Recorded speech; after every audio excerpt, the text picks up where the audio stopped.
கொடைக்கானலில் வெள்ளி நீர்வீழ்ச்சி பகுதியில் அமைக்கப்பட்டுள்ள சாலையோர கடைகளில் விற்பனைக்கு வைக்கப்பட்டிருந்த மக்காச்சோளம் உள்ளிட்ட பொருட்களை காட்டெருமை ஒன்று சாப்பிட்டது.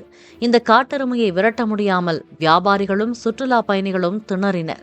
சுற்றுலா தலங்களில் காட்டெருமைகள் நுழைவதை தடுக்க வேண்டும் என வியாபாரிகள் வலியுறுத்தினர்.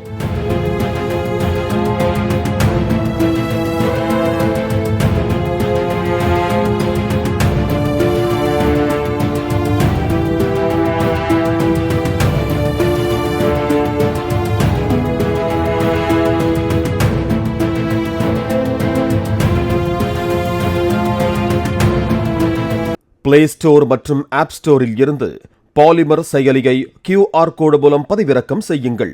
செய்திகளை உடனுக்குடன் பெறுங்கள்.